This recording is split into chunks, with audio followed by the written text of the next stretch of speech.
soldi deve portare la bicicletta. Ci vuole la bicicletta. C'è sta scritto pure lì, no? La bicicletta? Ce l'ho e non ce l'ho. Subito no. La posso avere fra un po' di giorni. No, ci vuole subito, se no non ti pieno. E non è uguale. Sti primi giorni faccio il servizio a piedi. Parliamo se chiaro, ce l'hai o non ce l'hai sta bicicletta? Se non ce l'hai bisogna dare il posto a un altro. Ce l'ho io la bicicletta. E che ce l'ha solo tu la bicicletta? The neorealism is a term coined by Italian filmmakers who made the first post-Second World War movies. Ironically, one of the reasons why neorealism was able to flourish during the 40s was because Italy had been decimated by the war and the national economy was in crisis. While the Germans still occupied the streets of Rome and Cinecittà, the biggest studio in the city, was being used as house war, the government had no money to support the local film industry. But the neorealist directors weren't interested to shoot in Cinecittà anyway. They preferred the raw and the gritty aesthetics of the documentary style location shooting provided, as Luchino Visconti had proved with his powerful debut film Ossessione in 1942. In this visual essay, I'm going to talk about Rome, Open City by Roberto Rossellini in 1945, one of the three main works of the Italian realist movement, as well as Bicycle Thief by Vittorio De Sica and La Terra Trema by Luchino Visconti.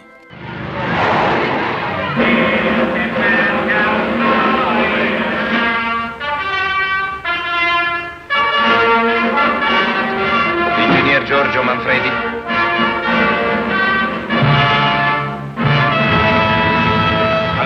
Pronto? C'è Giorgio? To understand the effect of Rossellini's work, it's necessary to define neorealism first. In its most general terms, it is a group of films that share the core characteristics of method, the use of unprofessional actors, natural lightings, and location shooting. In terms of subjects, neorealism is focused on the desire of getting closer to everyday reality and the lives of the post-war popular classes. The use of unprofessional actors and location shootings provided to viewers a different image from those seen in typical Hollywood cinema. The actors were no longer handsome and well trained, but instead they looked as they were chosen from the streets, and sometimes they actually were. For example, in Bicycle Thief by De Sica, the son of Ricci was played by a boy found on the streets by the filming crew. The surroundings were no longer carefully constructed, but were instead filmed as they actually were, as the streets of Rome after the war, giving this feeling of oppression and powerlessness. Che non ne posso proprio più. St'inverno sembra che non debba finire mai. Finirà, Dio, finirà. The first time I watched Rome, Open City, I immediately linked it to my grandmother's stories about her family and her city in South Italy during that period. But let's have a look together to the opening sequence of Rome Open City. Here, from the very beginning, the movie has already set the atmosphere of fear and of oppression.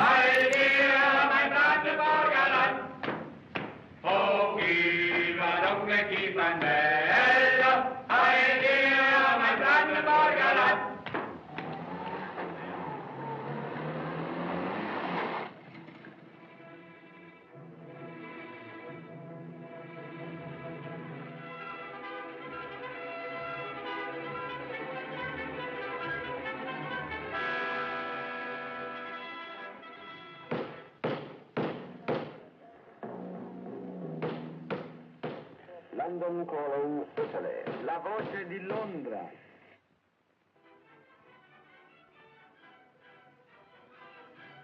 Oh Gesù.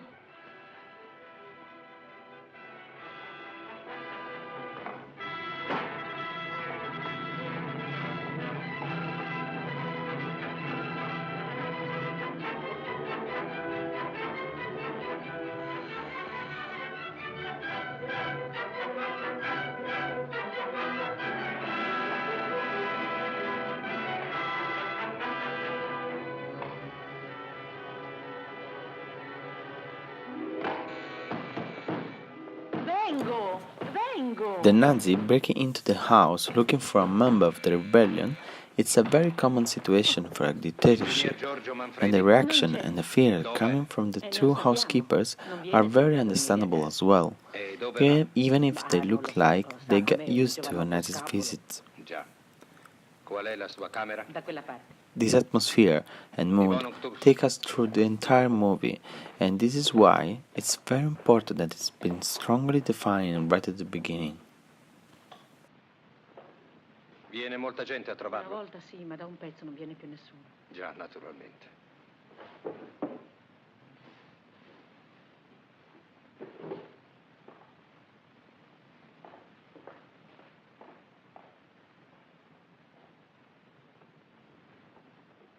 Quanti altri pensionanti avete? 2, Dov'è il telefono? in fondo al corridoio.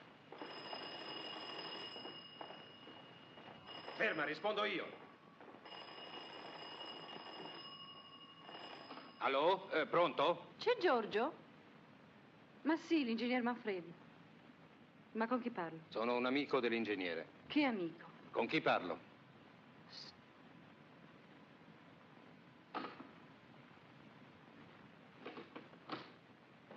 Era una donna. I want to end this essay with some words by Peter Brunet, explaining how the use of these elements accomplished the sense of reality for the viewers.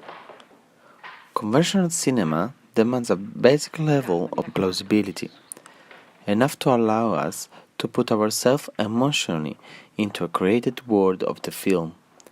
We perceive something as realistic when it corresponds to a set of conventionalized expectations about what people in movies does. When we experience a film as more realistic than usual, it's because it's pushing against the currently accepted boundaries of the reality,